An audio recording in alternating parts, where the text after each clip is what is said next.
This video is going to be about developing rhythmic loops. It's one of my favorite exercises to do with my students. Other than just helping us with reading and counting rhythms, it's also going to help us with independence, phrasing, and creativity. It's a fun way to come up with new ideas when you're feeling stuck, and it's an exercise in knowing how rhythms can flow while adding a bunch of stuff to our toolbox. Over time, this will open up your ability to improvise from a new angle. First, we're going to gather up all the variations of 16th and triplet rates that exist. I guess I'll put them right over here. We're going to make 4-beat loops out of these options, and then squeeze every drop of creativity that we can out of them. Let's just jump in and I'll take you through the process. All right, let's start with kind of an easy loop here. First, we'll just play this thing. I'll do it on the snare. Sticking wise, just to get the rhythm out, don't really worry about it too much. I'm gonna use right hand lead, and if you don't know what that is, I'll put the rights and lefts underneath the rhythm right now.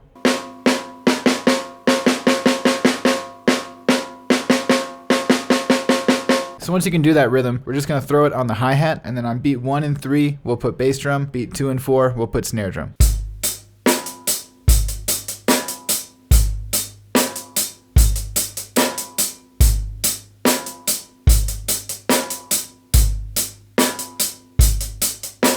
You could spend a lot of time in this step alone, just swapping rhythms in and out. For example, let's just take off the 8th note on beat 4. So we're just gonna play 1 and 2 E and 3 E and a 4 E.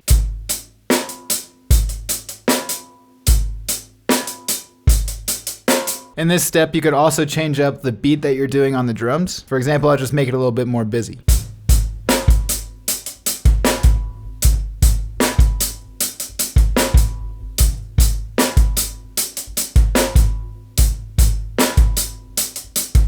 Let's change that a little bit.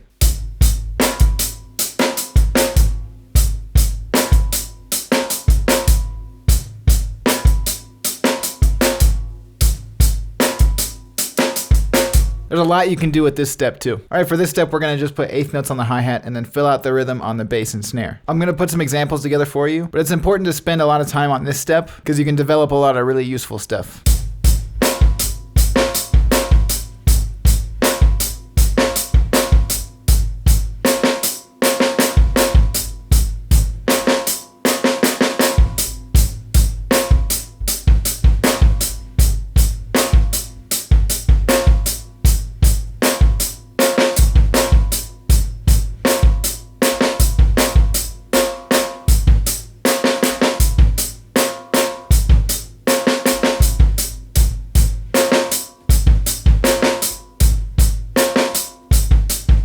We can hit other things too. Our sticks go wherever we take them. So if we keep swinging in the same rhythm, but we just move our arms around a little bit, we can get some different orchestrations that sound really cool.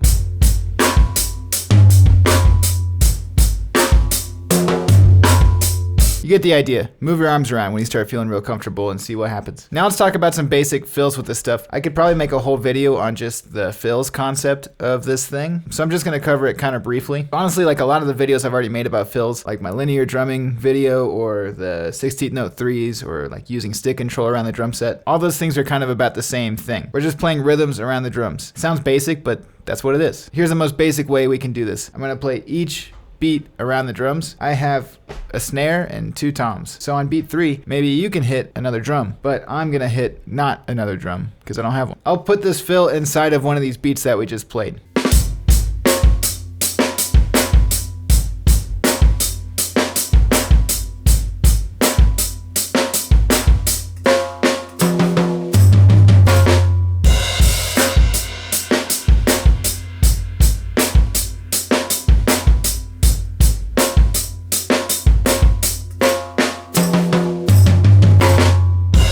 Now I'm gonna take the same rhythm, move around a little bit more, and make it a little bit more fun.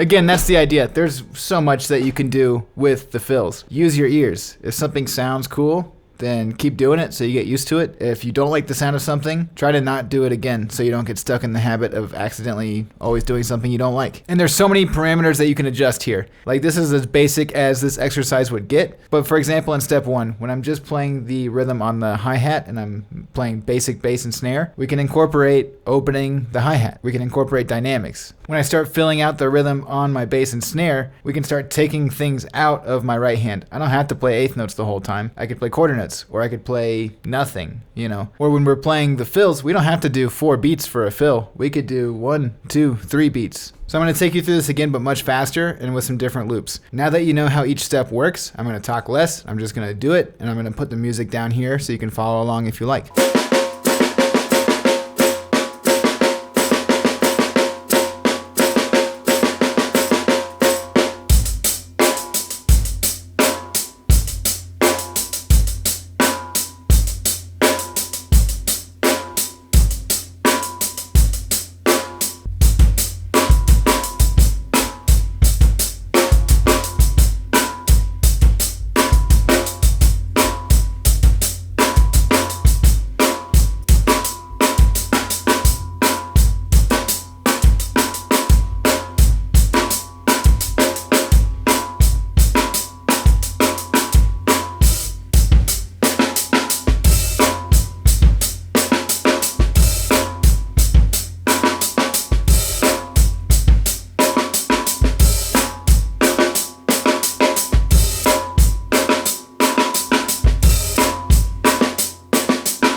Again, practicing loops like this are cool because we're taking variations of rates that we all use anyway, getting used to how we can combine them and flow between them, and then sonically and feel-wise where we can put them around the drum set to convey different ideas. So explore this. There's so much more that you can do with it than what I just did. Alright, well, if you enjoyed this video, please subscribe, hit the like button, leave a comment. Make sure you hit the bell icon because I got new videos coming out all the time. Check out the description for a free link to download the PDF of what we worked on today. Down there's also links to my website for lessons. There's a link to my Instagram where you can see my professional drumming life. And there's a link to my music, which you can find on all platforms. Alright, see ya.